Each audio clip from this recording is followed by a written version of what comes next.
Assalamualaikum warahmatullahi wabarakatuh. Perkenalkan, nama aku Hasna Fauzia Abidah dengan NIM 05020724. Perkenalkan, nama saya Hilya Cindy Aziza dengan NIM 050207240055. Hari ini kita akan membahas mengenai KTT ASEAN 2025 yang diadakan di Kuala Lumpur. Tapi sebelum itu, mari kita simak videonya. Indonesia continues to be a central voice in ASEAN's geopolitical identity and global engagement. Welcome, Your Excellency. Indonesia has consistently played a pivotal role in shaping the strategic direction of the region, with its vast reach to dynamic economy and enduring commitment to multilateralism. Indonesia actually remains.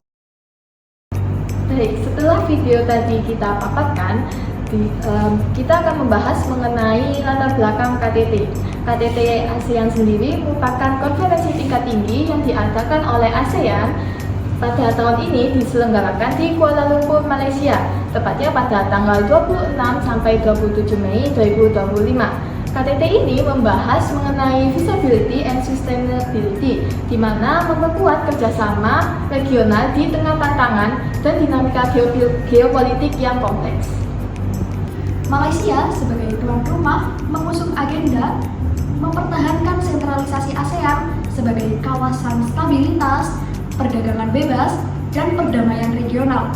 Dalam hal ini, KTT juga menandai sebagai penerimaan anggota ke-11 ASEAN yaitu Timor Leste dengan visi jangka panjang ASEAN 2045. Baik, yang selanjutnya yakni isu yang dibahas dalam konferensi tingkat tinggi ASEAN yang ke-47. Yang pertama yakni krisis di Myanmar. Myanmar sendiri telah mengalami krisis yang berkepanjangan dan hingga saat ini belum membaik. Nah, pada KTT ini membahas mengenai penanganan krisis di Myanmar melalui 5-point konsensus yang mencakup mengenai penghentian permusuhan, bantuan kemanusiaan, dan dialog inklusif. Yang kedua yakni penandatanganan deklarasi Timor Leste sebagai anggota penuh ASEAN yang ke-11 dan diskusi kemungkinan Papua Nugini untuk bergabung ke ASEAN. Yang ketiga yakni penguatan perdagangan bebas dan investasi melalui intra-ASEAN melalui inisiatif seperti A3 dan DEVA. Yang keempat, perjanjian gencatan senjata antara Thailand dan Kamboja serta diplomasi untuk menjaga perdamaian. Yang kelima, membentuk komitmen untuk membangun komunitas yang inklusif dan berkelanjutan. Setelah membahas mengenai latar belakang dan isu yang dibahas dalam KTT ASEAN 2025, dalam KTT ASEAN ini juga memiliki dampak terhadap perkembangan hukum internasional, khususnya dalam menguatkan peran ASEAN sebagai aktor regional yang menghormati hukum internasional dengan nilai-nilai multilateralisme. Penanganan isu Myanmar dan penyelesaian konflik antara Thailand dan Kamboja mencerminkan mekanisme regional untuk manajemen krisis tanpa intervensi asing langsung, dan juga menguji efektivitas kerjasama regional. Penerimaan Timor Leste sebagai anggota ASEAN mengamalkan aspek keanggotaan regional sebagai bagian dari konsolidasi hukum internasional, pengesahan visi jangka panjang, dan perluasan kerjasama ekonomi digital dan perdagangan, juga memajukan integrasi hukum perdagangan internasional di kawasan Asia Tenggara. KTT ASEAN seringkali menunjukkan upaya keberlanjutan dan dinamika ASEAN sendiri ini masih lambat dalam mengambil sebuah keputusan.